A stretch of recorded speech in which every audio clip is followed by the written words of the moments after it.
The air in the sterile, white room was thick with unspoken hopes, a delicate tension woven from 2 years of trying. Dr. Albright, a man whose kind eyes had seen 1,000 such moments, held the single sheet of paper that felt heavier than any medical textbook. He looked from the results to Alara, my wife, then to me. A slow smile began to form on his face, the harbinger of joy. And then it faltered. His eyes narrowed, just for a second, scanning the lines of data once more. He looked at me, then leaned in, his voice dropping to a conspiratorial whisper that sliced through the hopeful silence. "The HCG levels are strong, very strong," he said, his eyes holding mine. "But there's an anomaly in the antibody markers. Mr. Hayes, your wife has been pregnant before." The world didn't stop. It didn't blur or fade to black. Instead, it sharpened with a brutal, crystalline clarity. The hum of the clinic's air conditioning, the faint scent of antiseptic, the way the fluorescent light caught the single tear that escaped Alara's eye and traced a path down her pale cheek. She thought he was announcing the good news. She hadn't heard the second part. The quiet addendum meant only for me. The doctor, realizing his misstep, straightened up, his professional mask sliding back into place. "Congratulations," he said, his voice now artificially bright, directed at both of us. "You're going to be parents." Ilara's gasp was a sound of pure, unadulterated joy, a sound I had dreamed of hearing for 732 days. She threw her arms around my neck, her body trembling with happy sobs. I held her, my arms moving with a mechanical memory of affection, my mind a churning vortex of 3 devastating words. Pregnant before. We had shared everything. Our first date, our dreams of opening a small architectural firm together, our grief over 2 years of negative tests. We had built a life on a foundation of what I believe was absolute transparency. Now a crack had appeared in that foundation, a deep, dark fissure that threatened to swallow everything we had built. I held my weeping, joyous wife, a stranger in my arms, and smiled a smile that felt like breaking glass. The doctor knew. He saw the question in my eyes, the sudden chasm that had opened between my wife and me. He gave a nearly imperceptible shake of his head, a silent apology. What he didn't know, what no one in this room knew, was that this quiet, devastating revelation was not the end of a story. It was the beginning. It was the catalyst for a chain of events that would unravel a carefully constructed world of illusion and expose the rotten core of ambition and pride. They thought they knew me, my wife, her family. They saw Alex Hayes, the quiet, moderately successful architect, the good, stable, slightly disappointing husband. They didn't know the man I had been and the man I was about to become again. Within 3 months, everything they believed to be true would be turned to ash, and from that ash, a terrible and necessary truth would rise. I know many of you watching have faced moments like this, when the world you thought you knew changes in an instant. It's a feeling of the ground giving way beneath you. If you've ever felt that, let me know in the comments. Where are you watching from today? We're all in this journey of life together, and I promise you, this story, born from a moment of pain, finds its way to a powerful truth. So stick with me. Like this video, subscribe if you haven't, and let's see this through together. The car ride home was a study in fractured realities. For Alara, it was a bubble of pure bliss. She sat in the passenger seat of our modest sedan, one hand resting protectively on her still flat stomach, the other intermittently grasping my arm. Her face, usually etched with a quiet tension, was luminous. She talked, a breathless, beautiful stream of consciousness about names and nursery colors, about tiny shoes and the way our lives were about to change forever for the better. She was living in the future, a sun-drenched landscape of parental joy. I was trapped in the past, in a history I had just discovered I did not share. I drove, my knuckles white on the steering wheel, my responses automated. "Yes, honey. That sounds wonderful. We have time to think about that. Each word was a betrayal, a lie layered on top of the foundation of lies I was just beginning to comprehend. The doctor's whisper echoed in my head, a relentless, percussive rhythm against the backdrop of Alara's happy chatter. Pregnant before, pregnant before, pregnant before. It wasn't about the past itself. We all have pasts. It was about the omission, the deliberate, calculated curation of her history. 2 years we had spent in clinics, her body poked and prodded, our shared medical histories laid bare for specialists. Or so I had thought. How had she hidden it? What else was she hiding? Every shared memory now seemed tainted, suspect. Our late-night talks about our deepest fears. Had she edited her version? Our promises of no secrets, were they only binding on my end? The love I felt for her was a physical ache in my chest, but it was now tangled with a cold, sharp-edged thing: doubt. My mind, trained to see structures, to understand how foundations support a building, could only see the flaw in our own. A load-bearing wall had been removed without my knowledge.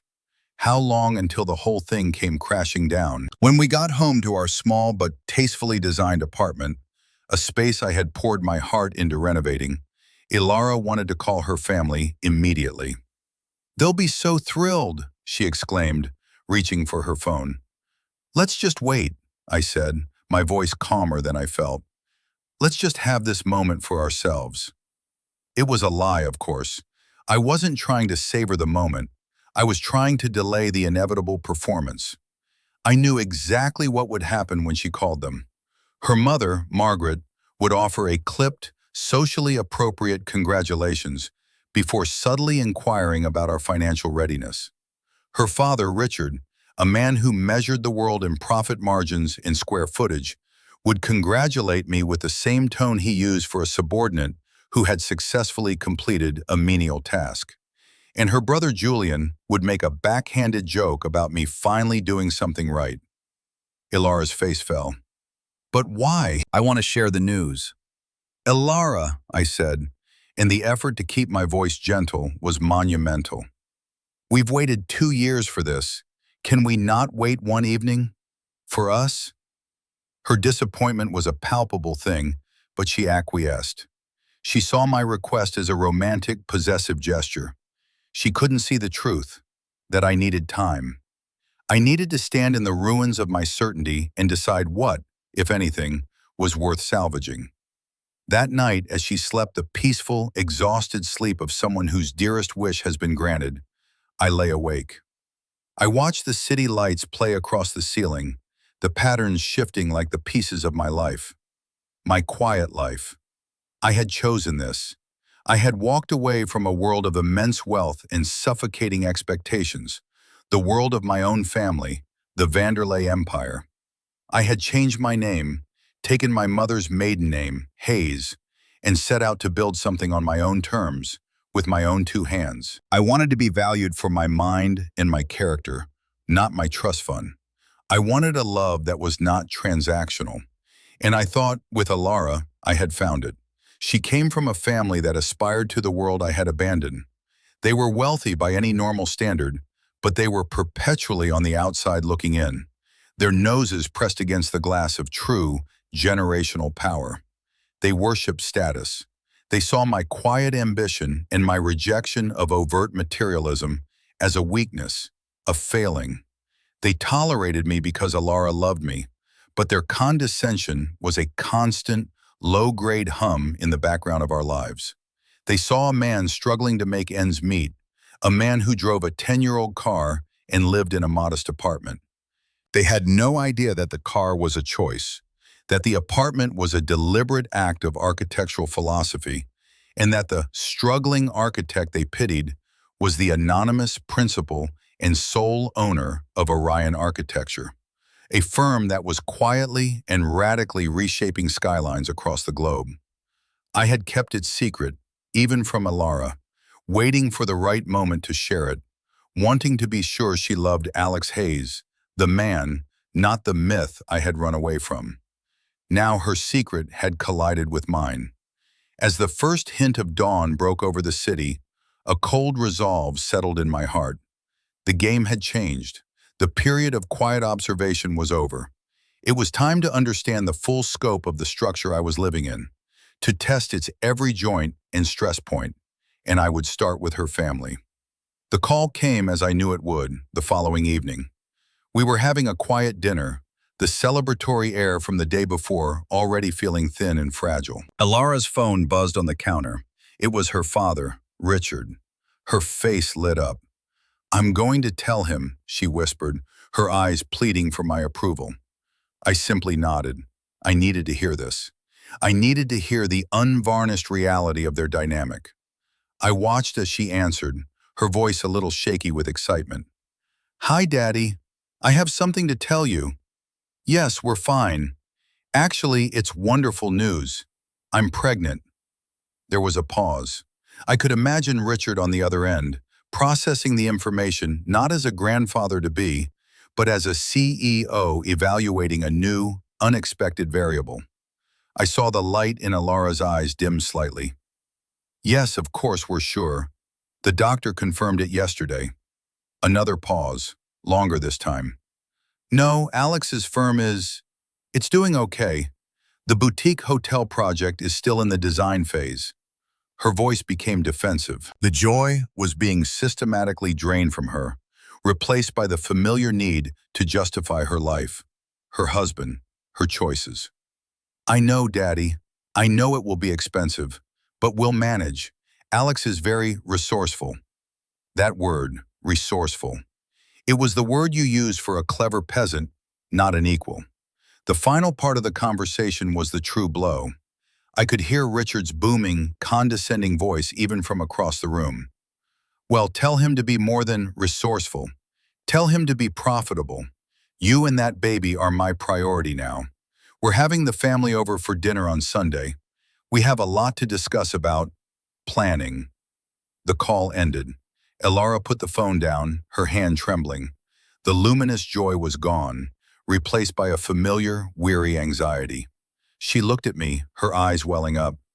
"He's happy for us," she said, a sentence so devoid of conviction it was practically transparent. "He's just practical."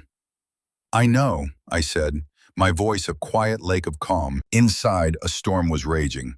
The first test had been conducted. The first stress point had been exposed. And it was exactly as I had predicted. Sunday, the formal family dinner. It would be my first trial by fire in this new, fractured world. And I would be ready. I would listen. I would observe. And I would remember. Sunday arrived with the oppressive weight of a formal execution.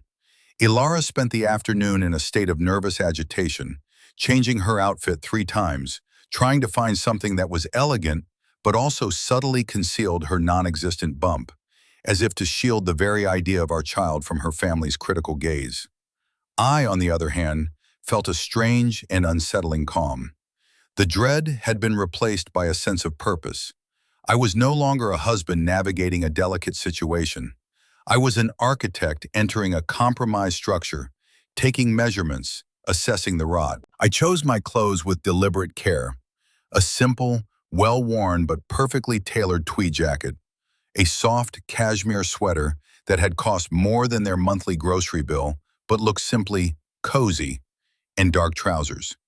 It was my uniform of quiet rebellion, the costume of the man who refused to play their game of overt branding.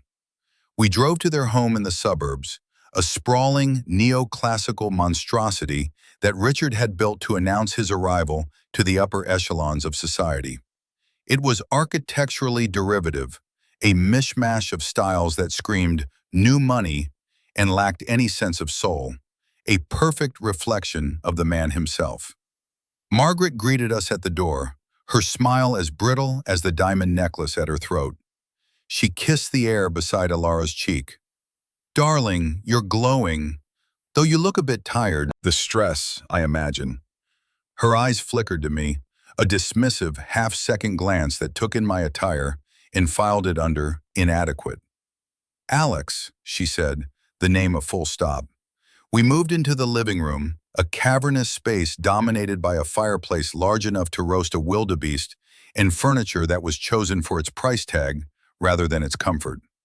Richard was standing by the mantelpiece, a thick crystal tumbler of whiskey in his hand, looking every bit the self-satisfied patriarch. Julian, Alara's younger brother, was slouched on a brocade sofa, scrolling through his phone. He was a pale imitation of his father, possessing all of the arrogance with none of the drive. "Well, well," Richard boomed, turning his attention to us. "The happy couple. Come in, come in. Alex, get yourself a drink. You'll probably need it." The joke landed with a dull thud. Julian snickered without looking up from his phone. I walked to the bar, a massive slab of polished onyx, and poured myself a small glass of sparkling water. I could feel Richard's eyes on me, his disapproval radiating like heat. "Celebrating with water, Alex? Getting a head start on the penny pinching, are we? Good man. Every dollar counts in your position." I turned, a placid smile on my face. "Just staying sharp, Richard. Big projects on the horizon." "Ah, yes," he said, waving his hand dismissively. "The little hotel, how is that coming along? Still drawing pictures, are you?" The humiliation was the point, of course. It was a performance, a ritualistic assertion of dominance. He needed to establish me as the supplicant, the lesser, so that he could then play the role of the magnanimous savior. Ilara shifted uncomfortably beside me, a pained look on her face. This was her moment to speak, to say, "Dad, stop it," to defend the man she supposedly loved. But the moment passed. She remained silent, a beautiful, tragic statue of complicity.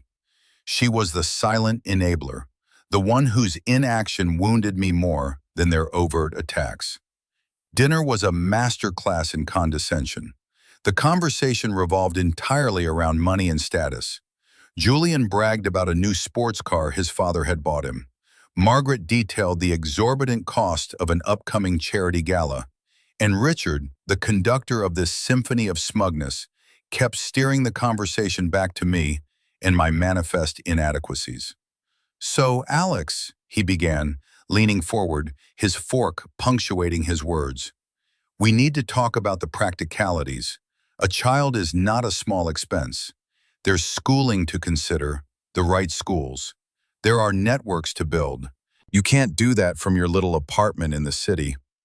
"We're very happy with our apartment," I said quietly. "It's a masterpiece of spatial efficiency." "Spatial efficiency," Richard scoffed, sharing a look with Julian. "That's what you call not being able to afford a proper house. Let's not mince words, son. We're family now. Your pride isn't going to feed my grandchild." I felt a familiar surge of hot anger, but I pushed it down, compressing it into a cold, hard diamond of resolve. I took a slow sip of water, my eyes meeting his across the vast expanse of polished mahogany. Inside my jacket pocket, my fingers brushed against the smooth leather of my small moleskin journal. It was my constant companion, a place for ideas, sketches, and thoughts. To them, it probably looked like a diary. In reality, it contained the foundational sketches for the Kessner Tower in Dubai, the preliminary stress calculations for the Singapore waterfront redevelopment, and the letter of intent from the Matsui Corporation for a new headquarters in Tokyo. It was a book of secrets worth billions. "I appreciate your concern, Richard," I said, my voice even. "Ilara and I have a plan." "A plan?" Julian finally spoke, his voice dripping with sarcasm. "Does it involve winning the lottery?" "Something like that," I replied, allowing a small, enigmatic smile to touch my lips. The rest of the evening was a blur of similar barbs. They dissected my career, questioned my earning potential, and mapped out a future for my child that involved me having as little financial input as possible. Through it all, I remained calm, observant. I was not a guest at a family dinner. I was a sociologist studying a foreign tribe. I cataloged every insult, every dismissive gesture, every moment of Alara's pained silence. Each one was a brick, and I was building something with them, a fortress. or a prison. I wasn't sure which yet. As we were leaving, Richard pulled me aside, placing a heavy, proprietary hand on my shoulder. "Listen, Alex, I know this is hard for you to hear, but I'm going to help you out. I have a small property management portfolio, warehouses mostly, nothing glamorous. I could set you up as a manager. It's steady work, a real salary. It would give you some stability, some dignity." It was the ultimate insult, delivered under the guise of generosity. He was offering to make me his employee, to formalize my status as his subordinate. He was offering me a cage, gilded with the illusion of security. I looked at him, at his confident, florid face, and I saw the fatal flaw of the arrogant elite, the complete, unshakable belief in their own superiority, and the utter blindness it created. They could not conceive of a world where they were not at the top. "Thank you, Richard," I said, my voice betraying nothing. "That's a very generous offer. I'll think about it." He clapped me on the shoulder, satisfied. "That's my boy. You're finally learning." As we drove away, Ilara finally spoke, her voice small. "You know, it might not be such a bad idea. Just for a little while. For the security." I didn't answer. I just drove into the night, the abyss between us widening with every silent mile. She wasn't just enabling them anymore. She was recruiting for them. The weeks that followed the disastrous dinner were a slow, methodical tightening of the screw. The initial joy of the pregnancy was now completely overshadowed by the looming presence of Ilara's family. They had inserted themselves into our lives with the insidious certainty of a conquering army. Margaret would call Ilara daily, ostensibly to check on her health, but the conversations inevitably veered into thinly veiled critiques of our lifestyle. "Are you sure you're getting enough protein, darling? I know Alex is on a budget, but you can't afford to skimp now." Or, "I saw the most darling little pram at a boutique today. It was only $6,000. A bit of a stretch for you, I imagine, but one must think of appearances." Richard, for his part, treated his offer of a job not as a proposal, but as a foregone conclusion. He would leave messages on my phone. "Alex, Richard here, call me back. We need to discuss your start date. The paperwork won't file itself." He even sent a preliminary employment contract to our apartment via courier, a thick, officious-looking document that sat on my desk like a ticking bomb. Ilara saw it as a lifeline. I saw it as a declaration of war. Our apartment, once a sanctuary of our own making, began to feel like a besieged outpost. The conflict was no longer just external. It had infiltrated our home. Arguments, once a rarity, became a daily occurrence. They were always the same. "My father is just trying to help, Alex. Why can't you see that?" Ilara would plead, her eyes filled with tears of frustration. "He's not helping, Ilara. He's trying to control us, to own us," I would reply, my voice low and strained with the effort of holding back the full tide of my anger. "You're just being proud. Can't you swallow your pride? For me? For the baby?" And that was always the final, devastating blow. She was using our child, our unborn hope, as a weapon against me. It was in those moments that I felt the full, crushing weight of my isolation. I was fighting a battle on two fronts, against her family's arrogance and against her terrifying, heartbreaking lack of faith in me. But my resolve did not waver.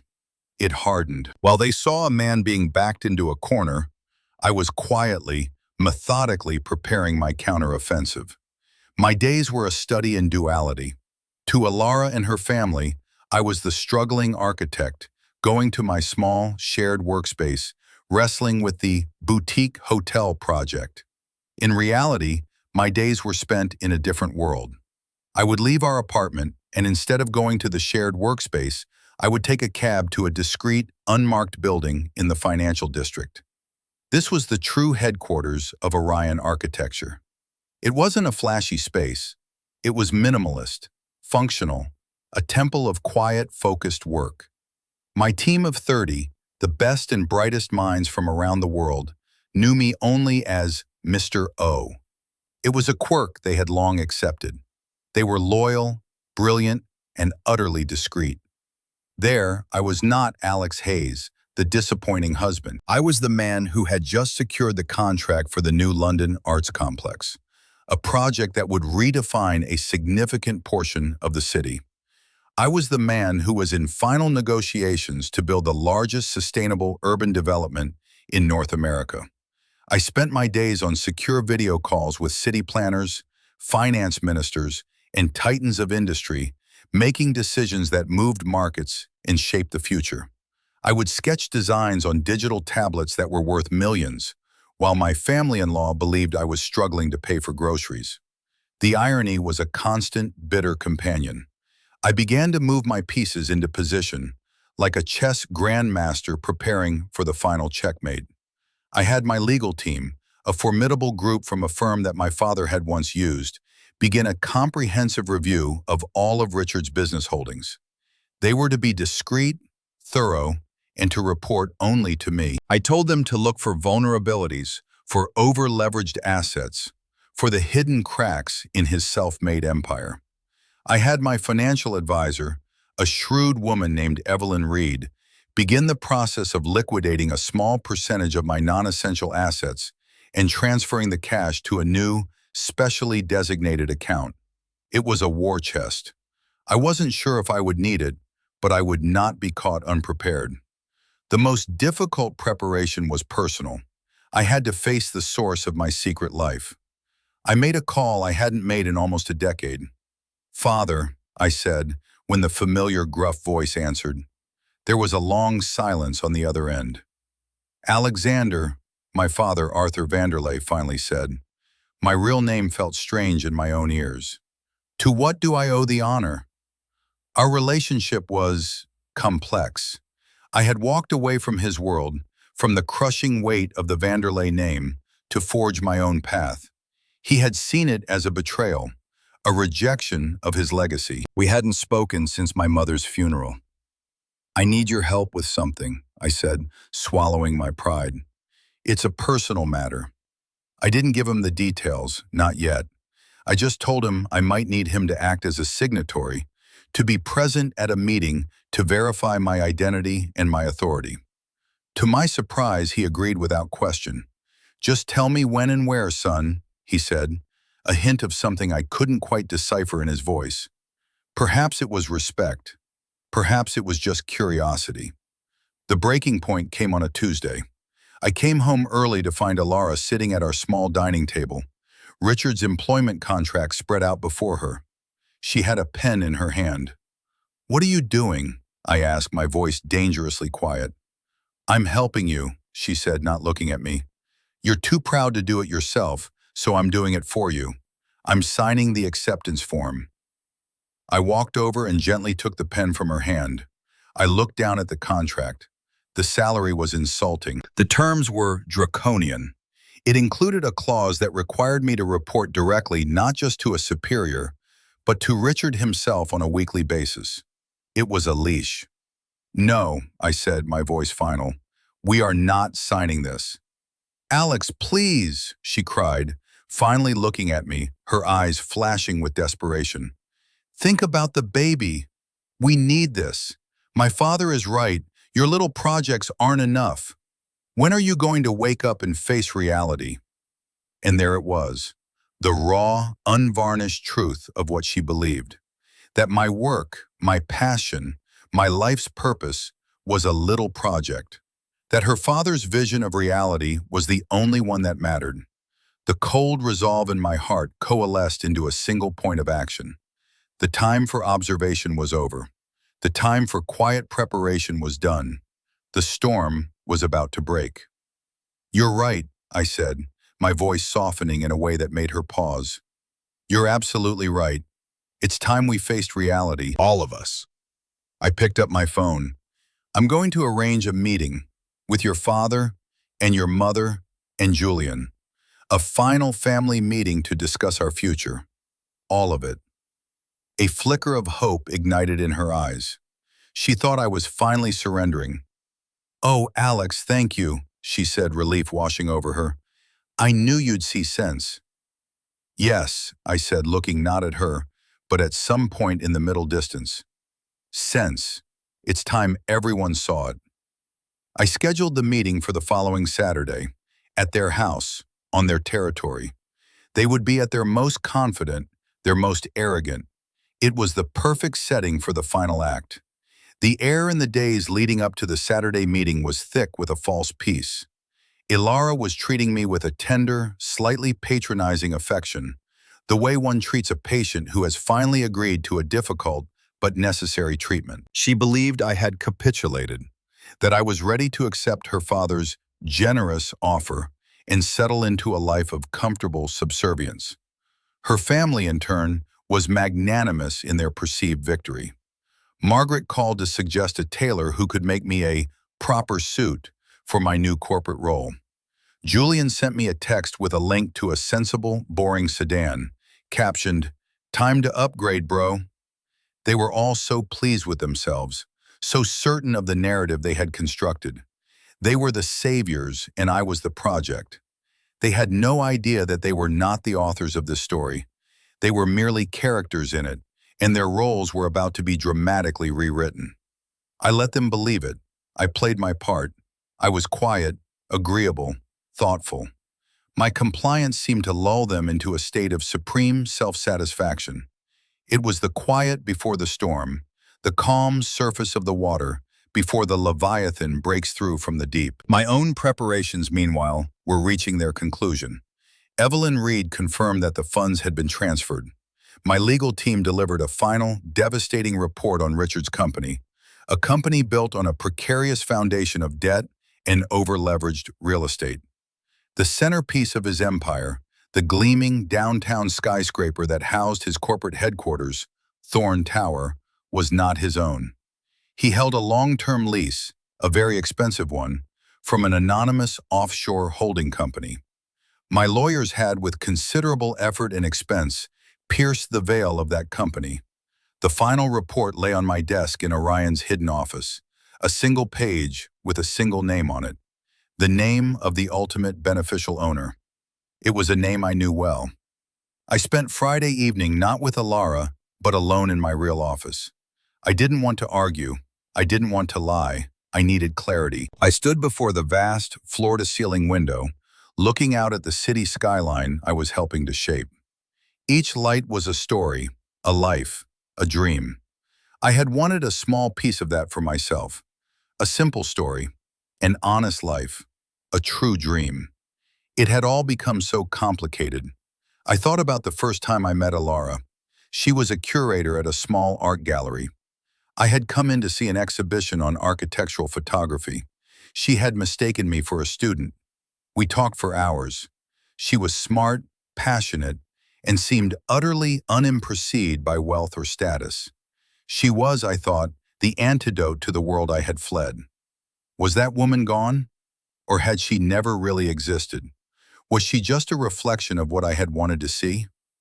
The central question remained, the one that had started it all, the whisper in the doctor's office. Pregnant before.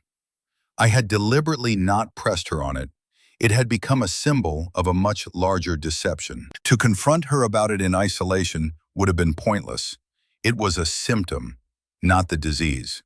The disease was a profound lack of faith, a deep-seated fear that had led her to lie, to omit, to enable, and to betray. The revelation, when it came, had to encompass everything. It had to be a systemic shock, a controlled demolition of the entire rotten structure of our lives, so that we could see what, if anything, was left to build on. On Saturday morning, I dressed with the same deliberate care as I had for the first dinner. This time, I wore a dark, impeccably tailored suit, but one of simple, unbranded Italian wool. It was a suit that whispered power. It didn't shout it. In my inner pocket was not my journal, but a slim, elegant leather portfolio. It contained three things: a single sheet of paper from my legal team, a property deed, and a press release from Orion Architecture, embargoed for Monday morning. Ilara looked at me, a flicker of surprise in her eyes. "You look very formal." "It's a formal occasion," I said. "We're deciding the rest of our lives after all." She smiled, misinterpreting my words as a sign of my seriousness about my new job. "They're going to be so proud of you, Alex," she said, taking my arm. The patronage in her voice was like a shard of ice in my gut.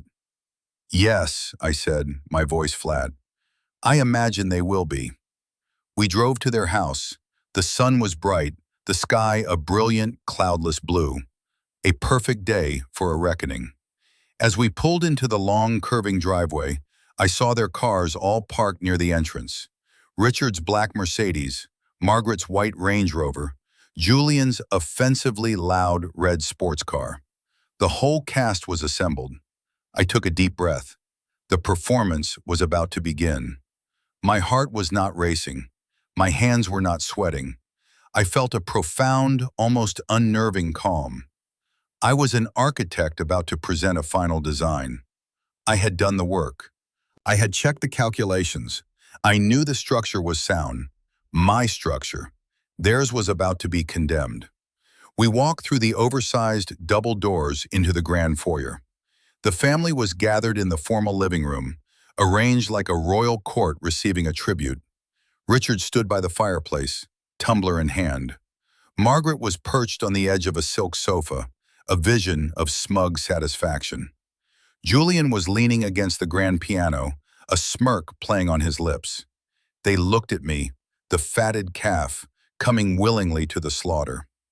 "Alex, right on time. A good quality in an employee," Richard boomed, his voice echoing in the cavernous room. "Come in, son. We've got the paperwork all ready for you." He gestured to a polished coffee table, where the employment contract lay, a fresh copy, next to a gold-plated fountain pen. The symbolism was as subtle as a sledgehammer. Ilara beamed, squeezing my hand. This was her moment of triumph. She had saved her husband from himself. She had secured her future. I gently disengaged my hand from hers and walked to the center of the room. I did not look at the contract. I looked at each of them in turn, my gaze lingering for a moment. I let the silence stretch, filling the space, shifting the power dynamic by a fraction of a degree. They were expecting gratitude, perhaps a small speech of thanks. I was about to give them something else entirely. "Thank you all for gathering today," I began, my voice quiet but carrying in the acoustically poor room. "Ilara is right. It's time we faced reality, and I want to do that with absolute honesty. No more secrets, no more omissions." I glanced at Ilara, whose smile faltered slightly at my tone. "Good," Richard said impatiently. "Honesty is good. Now, about this contract." "The contract can wait," I said, holding up a hand. "First, I need to understand something. For the last 2 years, you have treated me with a consistent and profound lack of respect. You have mocked my profession, belittled my ambition, and questioned my ability to provide for my own wife." "Now hold on," Richard started, his face beginning to darken. "No," I said, my voice gaining an edge of steel. "You will listen. You've had your turn to speak for 2 years. Now it's mine." The sudden shift in my demeanor stunned them into silence. Even Julian looked up from his imaginary phone. "You have called my life's work drawing pictures and little projects. You have assumed without any evidence that I am financially incompetent. You have offered me charity disguised as employment, a position designed not to help me, but to control me, to make me a permanent fixture in your narrative of superiority." I paused, letting the words hang in the air. Margaret's face had gone rigid. Richard looked like he had swallowed a wasp. "And you," I said, turning to Ilara, my voice softening with a deep and genuine pain, "you have allowed it. You have stood by, silent, while your family has systematically dismantled my dignity. You've asked me to swallow my pride, but you never once asked them to examine their arrogance. You loved me, I believe that, but you were ashamed of me, and you have been lying to me since the very beginning." The color drained from Ilara's face. "What are you talking about?" she whispered. "The doctor's office, Ilara," I said gently. "The antibody markers. You've been pregnant before. a fact you conveniently omitted through dozens of medical consultations and hundreds of late-night conversations about our future. Who was it, Alara? Was it someone they approved of? Someone with a proper job and a sensible car? She began to sob, a broken, helpless sound. I was going to tell you. It was a long time ago. It doesn't matter. It matters, I said, my voice firm but not cruel. Because it was the first brick in a wall of deception you built between us. A wall your family has been happily adding to ever since. I turned my attention back to Richard, who was now sputtering with rage. How dare you? How dare you come into my house and speak to my daughter that way? Your house? I asked, a thin, cold smile on my lips. We'll get to that. First, let's talk about your business. I reached into my portfolio and pulled out the first document. Thorn Tower, a beautiful building, a real statement, the centerpiece of your empire. You're very proud of it, I know. You mention it constantly. But you don't own it, do you, Richard? You lease it. A very expensive, very long-term lease from an entity called Argent Holdings International. Richard's face went from red to a pasty, unhealthy white. That's confidential business information. Not anymore, I said. My lawyers are very thorough. They were able to trace the ownership of Argent Holdings. It's a fascinating trail, leads all over the world, but it ends in a very simple place. I placed the document on the coffee table, over the top of his employment contract. It was a single page, a summary of the beneficial ownership of Argent Holdings. The sole owner, I said, my voice clear and steady, is a man named Alexander Vanderlei. Perhaps you've heard of him? The name hung in the air, a grenade with the pin pulled. They stared at me, their faces a comical mask of confusion. Vanderlei, Margaret whispered. As in, Vanderlei Consolidated? The very same, I said. My father. The silence that followed was absolute, a vacuum of sound and comprehension. It was the sound of a world breaking. It was the sound of their reality, their entire self-worth, shattering into a million pieces. They looked from the paper to my face, the cogs of their minds grinding, trying to process the impossible. I, Alex Hayes, the charity case, the disappointing architect, was a Vanderlei, and I owned the building their entire empire was built on. The checkmate was not coming. It had already happened. They just hadn't seen the board. The immediate aftermath was not an explosion. It was an implosion.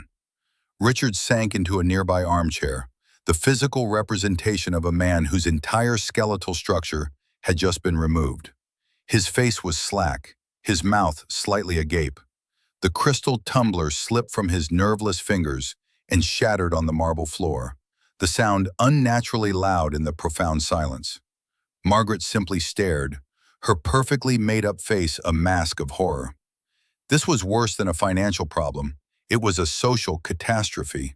The man she had been patronizing, the man she had been pitying in front of her friends, was from a family so far above her own social strata that they might as well have been a different species. The humiliation was absolute. Julian, for the first time in his life, looked utterly lost.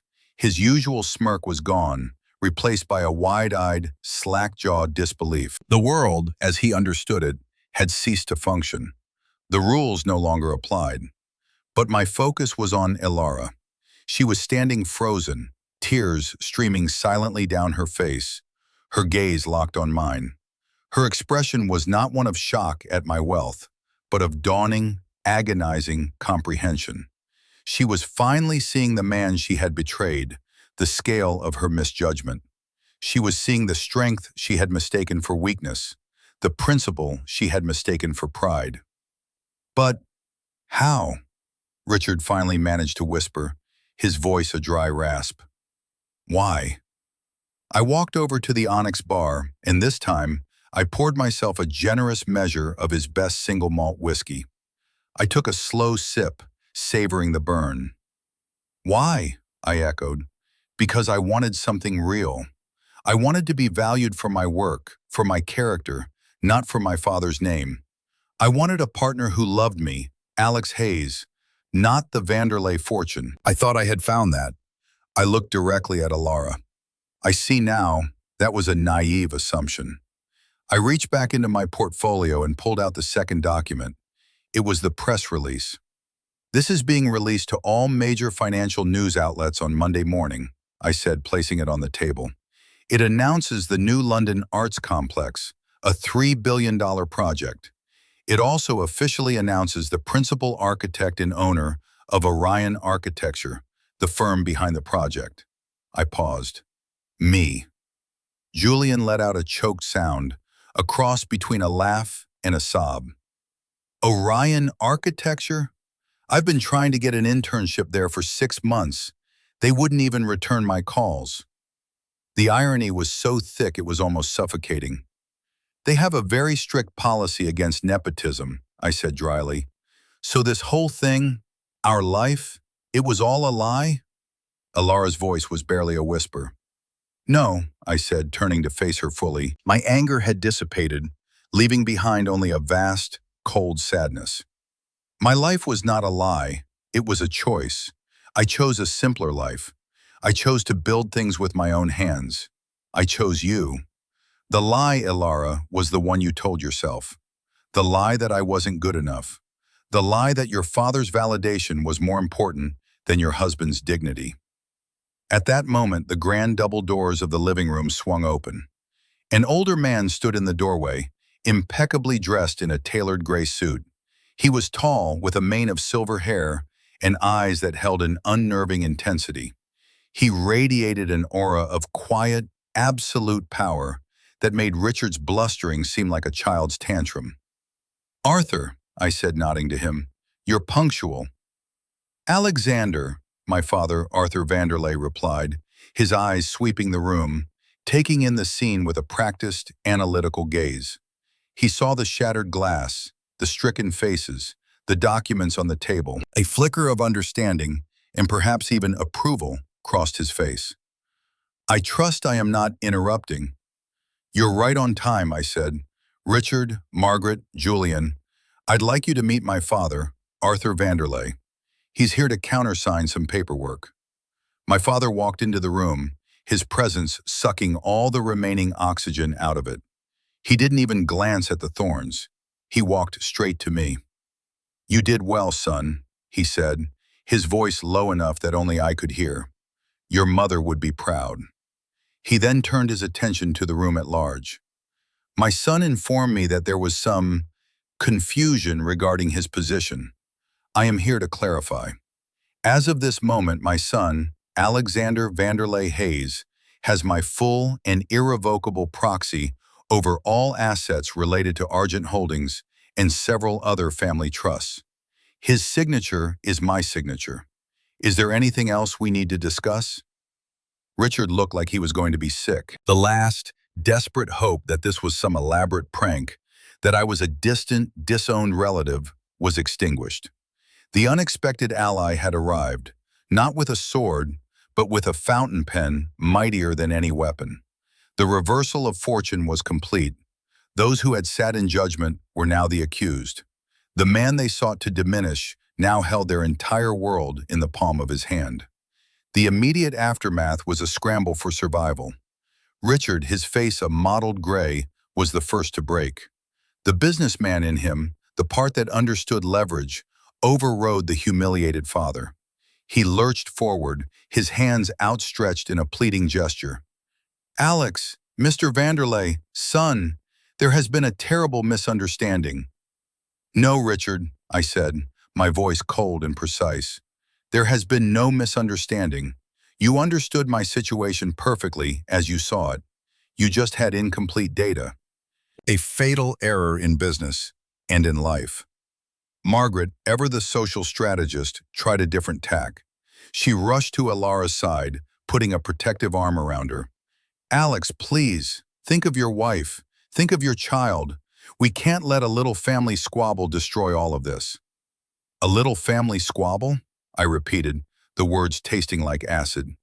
You call the systematic humiliation of your daughter's husband a little squabble? You stood by and watched it happen. You encouraged it. This is not a squabble, Margaret. This is a reckoning. I looked at Alara, who was watching this exchange as if from a great distance. The fight was not for her father's company or her mother's social standing. The fight was for her. Could she break free? Ilara, I said, my voice softening, I'm not going to destroy your father. I'm not a monster. I'm a businessman. And as my tenant, he is currently in breach of several clauses in his lease agreement, not least of which is the standard code of conduct. We will be reviewing our arrangement. The implication was clear. I wasn't going to crush him with a single blow. I was going to hold him accountable. The power was mine, and he would have to deal with me, Alex Hayes, on my terms. My father, who had been observing with the detached interest of a biologist watching ants, stepped forward. If the business portion of this meeting is concluded, he said, his voice carrying an air of finality, I believe I have a grandson to hear about. The statement was a masterstroke. It was a claim, a planting of the flag. It brought the focus back to the one thing in the room that was truly important, the new life that was, until recently, a source of pure joy. It also completely bypassed Alara's family, positioning the Vanderleys as the primary family unit. Richard visibly flinched. Margaret looked aghast. They had been rendered irrelevant in the story of their own grandchild. I turned to Alara. The choice was hers. All of this, the money, the power, the family drama, was noise. The signal was the two of us, the foundation. Was there anything left? Ilara, I said, cutting through the tension. I'm leaving. We can talk later, when you've had time to think. I turned to leave, my father falling into step beside me. Alexander, Ilara's voice, stronger than I'd heard it all day, cut through the air. Wait! I stopped, my back to her. What you did, she said, her voice trembling but clear. It was terrible, and it was brilliant, and I deserved it, all of it. I turned around slowly. She had stepped away from her mother. She was standing alone, in the center of the room, looking directly at me. I was a coward, she said. I was afraid of them, and I was ashamed of that fear, so I projected it onto you. I saw your integrity as a threat to the life I thought I was supposed to want. The pregnancy, the one before, it was with someone they approved of. He was wealthy and arrogant, and he left me the moment he found out. I was so ashamed. I buried it. I lied to you because I was afraid you would see me as damaged goods, as someone who had already failed their test. It was a confession, raw and painful and true. It was the first honest thing she had said in months. I don't know if you can forgive me, she continued, tears flowing freely now. I don't know if I deserve it, but I love you, Alex. Not Alexander Vanderlei. I love Alex Hayes, the man who sketches in his journal, the man who believes buildings should have souls, the man who stayed dignified while my family tried to tear him down. That's the man I fell in love with, and that's the man I betrayed. The room was silent save for her quiet sobs. My father looked at me, his expression unreadable, and gave a slight, almost imperceptible nod before turning and walking out of the room, leaving us to face the wreckage.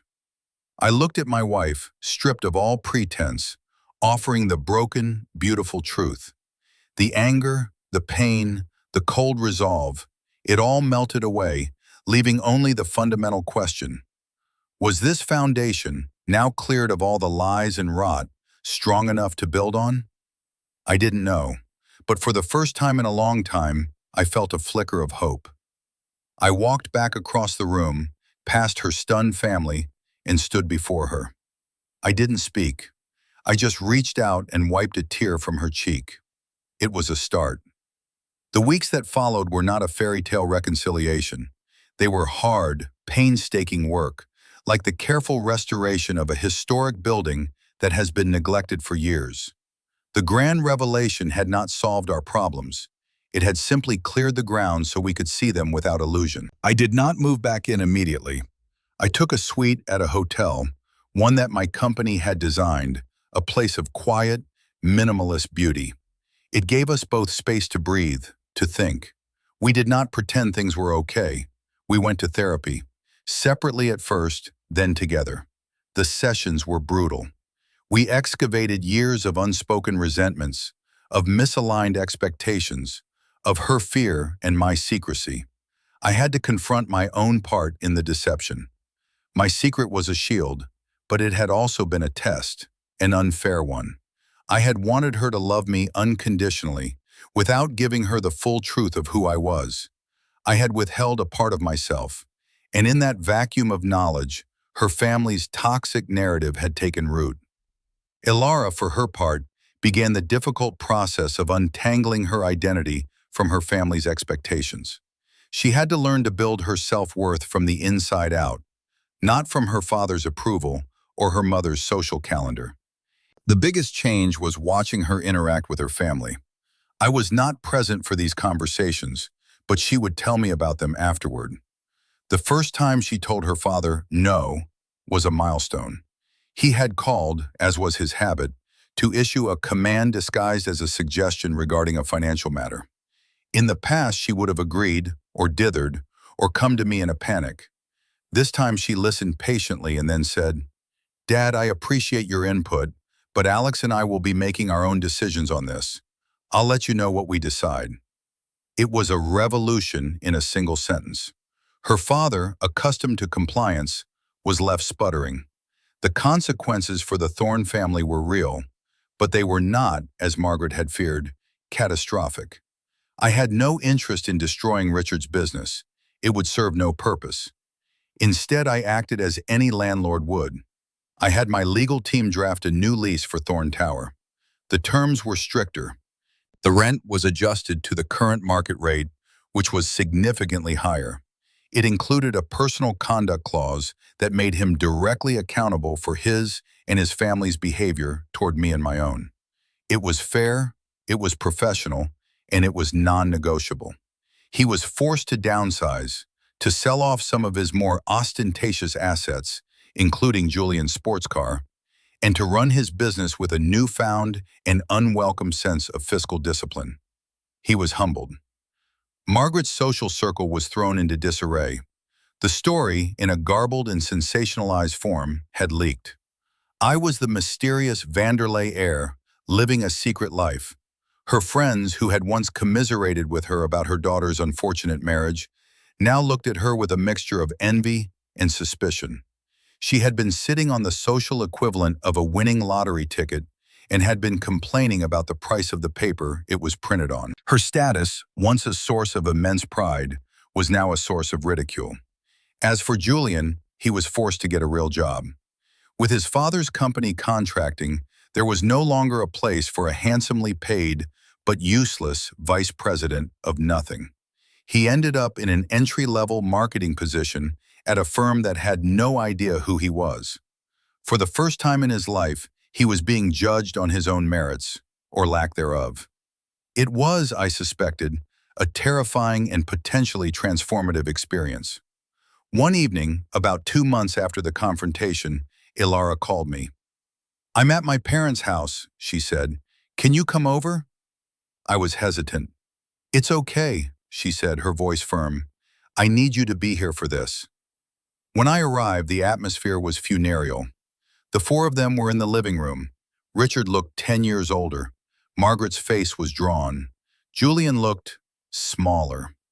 Ilara was standing by the fireplace, the same spot where her father had held court for years. She was the one in control now. "My father has something he wants to say to you," she said. Richard stood up, his movements stiff. He looked at me, and for the first time, I saw not a caricature of arrogance, but a man. A flawed, proud, broken man. "Alex," he began, his voice thick, I apologize. For my behavior, for the things I said. I was wrong. I misjudged you. Completely. It was not eloquent. It was not a grand speech. But it was genuine. It was the hardest thing he had ever had to do, and I knew it. "Thank you, Richard," I said, and I meant it. "I accept your apology." It wasn't forgiveness, not yet, but it was a beginning, a new foundation. After the apology, after the stilted but necessary conversation that followed, Ilara and I left together. We didn't speak in the car. When we got back to the hotel suite I had been staying in, she walked to the window and looked out at the city lights. "Do you think we can make this work?" she asked, her voice quiet. "I don't know," I said honestly, coming to stand beside her. A building with a compromised foundation is a dangerous thing. You can't just patch it up. You have to excavate, expose the damage, and rebuild from the bedrock up. It's expensive and it's slow, and there's no guarantee it will hold. But it's the only way. She turned to me, her eyes searching mine. "Are you willing to do the work?" she asked. I reached out and took her hand, our fingers intertwining. Her other hand went to her stomach, where a slight, barely perceptible curve was beginning to show. "I am," I said, "but I can't do it alone." "You're not alone," she whispered, leaning her head against my shoulder. "Not anymore."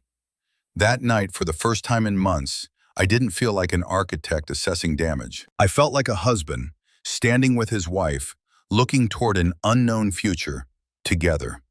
I moved back into our apartment the next day. It was a fresh start in a place that held the ghosts of our past. But we were determined to build a new future there. A year can be a lifetime. A year after the whisper in the doctor's office, our daughter Clara was born. She was born into a world transformed. She had her mother's luminous eyes and a surprisingly firm grip that reminded me of my father. Holding her for the first time was not the sharp, singular joy I had anticipated a year ago. It was a deeper, more complex emotion, a quiet gratitude for the difficult, painful journey that had brought us to this point. We did not stay in the old apartment. It had served its purpose. Instead, we built a house. I designed it, of course. It wasn't a mansion like her father's, nor a monument to ego like some of my firm's skyscrapers. It was a home. It was built into a hillside overlooking the water, a structure of wood and glass and stone that seemed to grow out of the landscape. It was filled with light. Every room was designed with a purpose, every sightline considered. Ilara was my partner in every decision. She didn't just pick out colors or fabrics. She challenged my concepts. She pushed me on the philosophy of the space. She had rediscovered her own voice, her own aesthetic, and she poured it into the house. It was her home as much as it was mine. Our relationship was not the same as it had been. The naive, untested love of our early years was gone forever. In its place was something stronger, more resilient. It was a love forged in the fire of betrayal and forgiveness, tempered by honesty and hard work. It was a conscious choice we made every single day. We still had arguments, but they were different now. They were about the issue at hand, not the unspoken currents beneath the surface. There were no more secrets. My life as Alexander Vanderlei was no longer a hidden fact. I integrated it into our world. I took Ilara to meet my father, not as a trophy, but as my partner. Arthur, to everyone's surprise, adored her. He saw her strength, the steel that had been hidden beneath the fear. He and Richard even managed a civil conversation at Clara's christening, a development so shocking it almost overshadowed the ceremony itself. The Thorns found a new equilibrium. Richard's business stabilized at a smaller, more manageable level. He seemed happier, less burdened by the need to project an image of immense success. Margaret discovered a passion for gardening. Julian, in his entry-level job, found that he was actually good at marketing. He was promoted on his own merit, and the quiet pride he took in that was something no amount of his father's money could ever have bought him. They were still the Thorns, but they were a humbled, more human version. One evening, I came into the living room of our new house to find Ilara sitting by the fire, our daughter asleep in her arms. She was looking at an old photo album, one from before we were married.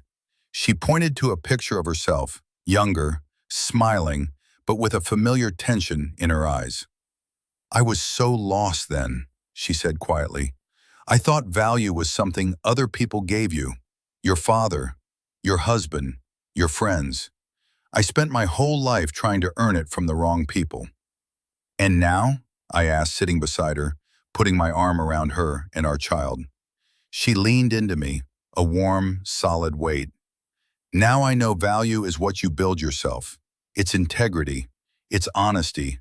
It's the strength to stand by your choices, even when it's hard."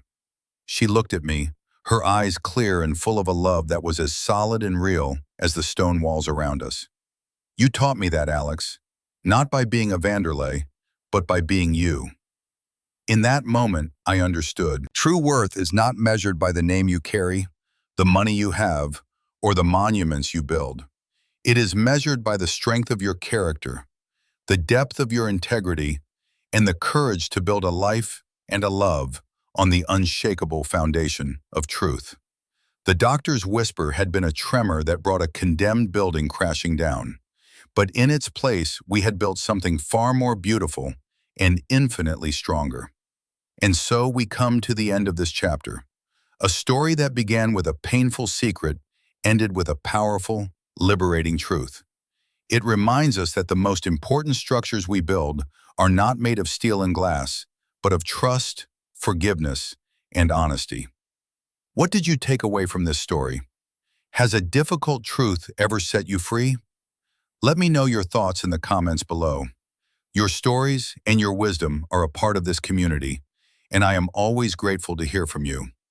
Thank you for walking this path with me. Don't forget to like and subscribe for more stories about the complexities of the human heart. Until next time, build your foundations strong.